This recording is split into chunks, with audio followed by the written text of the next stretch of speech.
So, ich lege heute meine Beete an hier auf dem Acker. Wir haben nochmal alles umgegraben. Der Boden war viel zu hart letzten Sommer und mir hat das Layout nicht so ganz gefallen. Ich möchte mehr Richtung Marktgartenstil gehen und schauen, wie mir das so gefällt. Dafür muss ich jetzt erstmal alles hier ausmessen.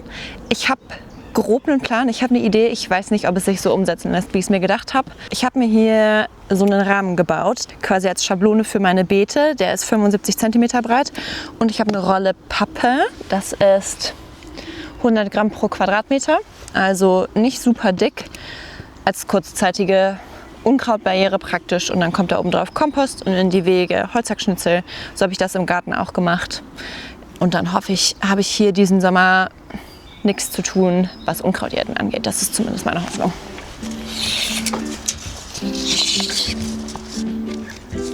Ich hatte mit 8 Metern hier eigentlich gerechnet. Aber ich fürchte, das wird knapp.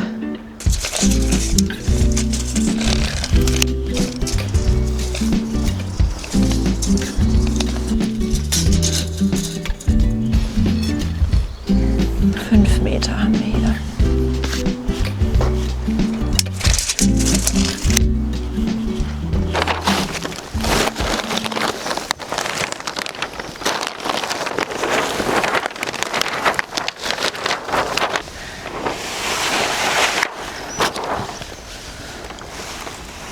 So.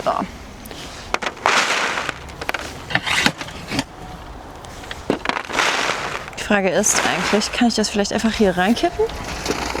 Ja, wunderbar. Viel einfacher.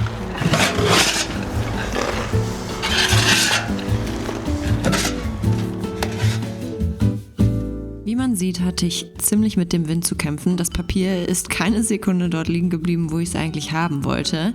Im Garten habe ich damals Pappe von Versandkartons benutzt.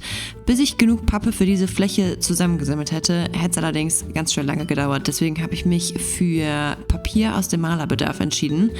Ich bin mal sehr gespannt, wie lange das durchhält. Ich hoffe, lange genug, um die Unkräuter beim Keim zu unterdrücken. Die Holzhäcksel hier sind ungefähr ein Jahr alt. Die hatten wir letztes Jahr klein gemacht, als wir relativ viel Holz übrig hatten. Und meinen Kompost hole ich in der Kompostieranlage bei uns in der Nähe. Da kostet die Tonne 20 Euro. Ich bin seither sehr zufrieden. Das ist relativ grober Kompost. Der ist nicht ganz so abgelagert, wie ich ihn am liebsten hätte. Aber bisher haben sich meine Pflanzen noch nie darüber beschwert.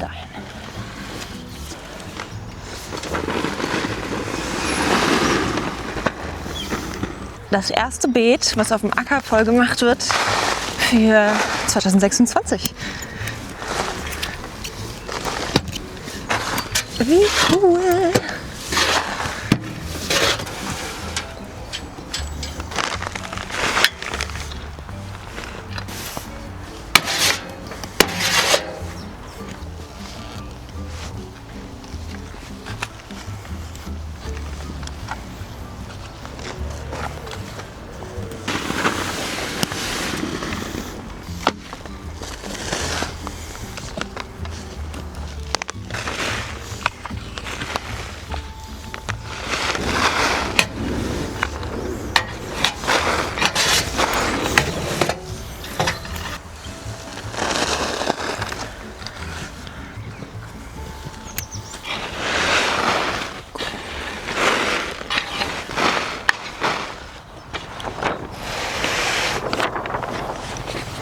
Mein Plan für heute ist eigentlich, die Fläche hier hinter mir fertig zu machen. Ob das ansatzweise realistisch ist, keine Ahnung. Ich werde es aber trotzdem versuchen.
Heute kommen meine Kartoffeln in die Erde.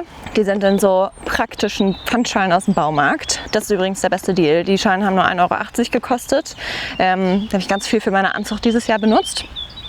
Die Kartoffeln haben jetzt, glaube ich, so 2 Wochen auf der Fensterbank vorgekeimt und haben angefangen auszutreiben. Also ist wohl jetzt ein guter Zeitpunkt, um die auszupflanzen. Ich habe mich für einen Reihenabstand von 40 cm entschieden, was wohl relativ wenig ist, aber ich habe ein Problem, und zwar habe ich zu viele Pflanzkartoffeln bestellt. Ich will die nicht verschwenden und ich will so viele davon wie möglich in die Erde bringen. In der Reihe mache ich 20 bis 30 cm, außer bei einer Sorte. Ich habe hier eine Sorte. Das ist die Agria. Die Kartoffel habe ich ausgesucht, um Pommes damit zu machen. Dementsprechend wäre es natürlich praktisch, wenn die einen Ticken größer wird. Deswegen kriegen die 30 bis 40 cm Abstand in der Reihe und alle anderen Sorten 20 bis 30. Je enger die Pflanzen stehen, desto kleiner werden die Kartoffeln. Das ist zumindest, was ich gelesen habe. Genau, die Agria für Pommes. Dann haben wir noch der Hauptanteil ist die Chapomira.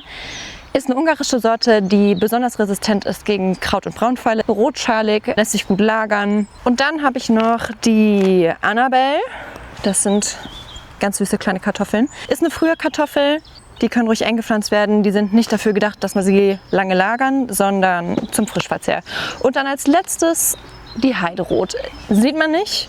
Ist eine rosaschalige Kartoffel mit rosa Fleisch. Ich wollte einen Hingucker. Letztes Jahr hatte ich lilane Kartoffeln. Die waren dieses Mal ausverkauft. Deswegen gibt es rosa Kartoffeln.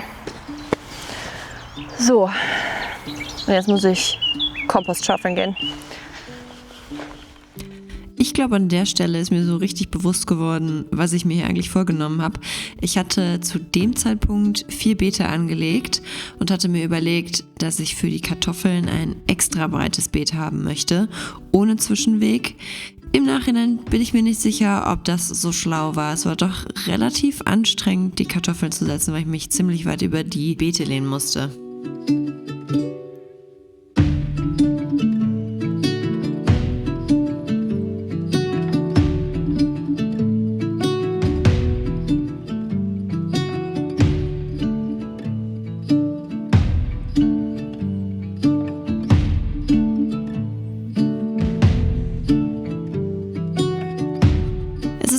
So lange her, da war die ganze Fläche so hoch mit Erde aufgeschüttet, wie man das hier im Hintergrund sehen kann.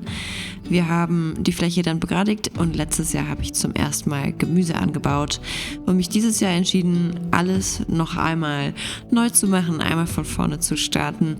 Im Garten habe ich komplett ohne Umgraben meine Beete angelegt. Das war hier jetzt, denke ich, nicht die schlauste Option. Deswegen haben wir einmal umgegraben und ich habe mich aber beim Anlegen der Beete trotzdem an dem Prinzip orientiert, mit dem Papier und dem Kompost obendrauf. Die Kompostschicht hat ungefähr eine Dicke von 10 cm und ich setze die Kartoffeln mit der Pflanzkelle einfach ganz nach unten praktisch auf das Papier.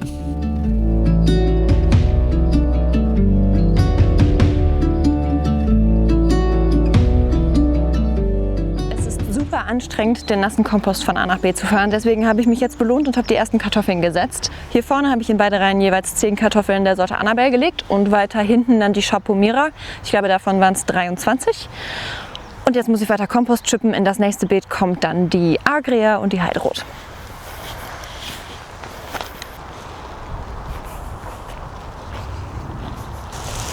Okay.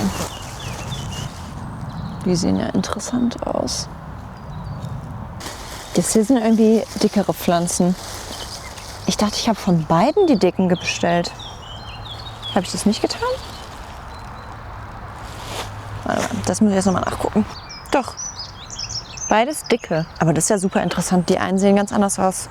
Ich habe gestern 120 Kartoffeln gepflanzt. Ich habe immer noch 50, 60 Stück übrig. Aber ich habe jetzt entschieden, ich glaube, ich bleibe bei meinen 120. Das ist das, was ich am Anfang geplant hatte, was ich eigentlich pflanzen wollte. Und ich habe schon jemanden gefunden, der sich über die restlichen Pflanzkartoffeln freut. Von daher bin ich sehr zufrieden mit dem, was ich gestern geschafft habe. Heute geht es weiter und zwar sind meine Erdbeeren gekommen. Ich habe mir Frigo-Erdbeeren bestellt. Das sind diese äußerst interessant aussehenden Pflanzen.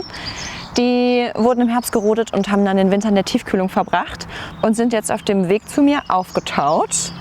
Ich habe mich für 2 Sorten entschieden. Und da, wo ich bestellt habe, gab es die immer im 20er-Pack. Also habe ich 20 Pflanzen der Sorte Corona. Ist eine junitragende Erdbeere, heißt, den Großteil der Früchte kann man im Juni ernten. Und dann habe ich noch die Mara des Bois.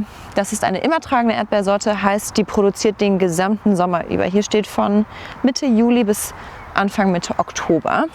Und damit bin ich dann hoffentlich den ganzen Sommer mit Erdbeeren versorgt. Ich bin super gespannt, wie viel ich dieses Jahr schon davon ernten kann. Es heißt wohl, nach 8 bis 10 Wochen kann man die ersten Erdbeeren pflücken.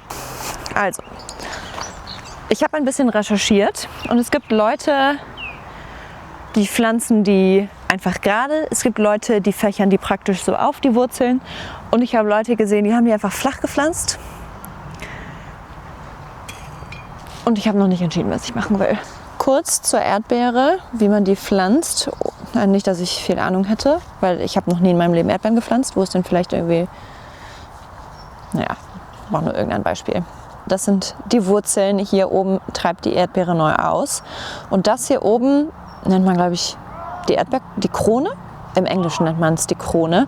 Das muss über der Erde sitzen. Das darf man nicht einbuddeln. Ansonsten hat die Pflanze Schwierigkeiten damit auszutreiben. 25 bis 30 Zentimeter sind wohl der optimale Abstand für Erdbeeren. Wie man sieht, ich habe es am Anfang noch ordentlich ausgemessen. Die Motivation hat am Ende tendenziell nachgelassen, deswegen glaube ich, ist die zweite Sorte nicht ganz bei dem Abstand, sondern eher so bei 20 bis 25 Zentimetern. Ich werde trotzdem Erdbeeren ernten, bin ich mir sicher.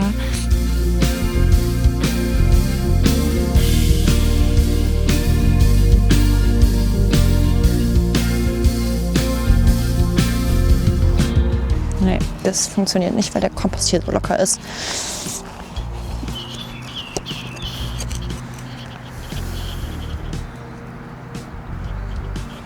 So. Ich bin mal gespannt, was diese Erdbeeren zu dieser Behandlung hier sagen.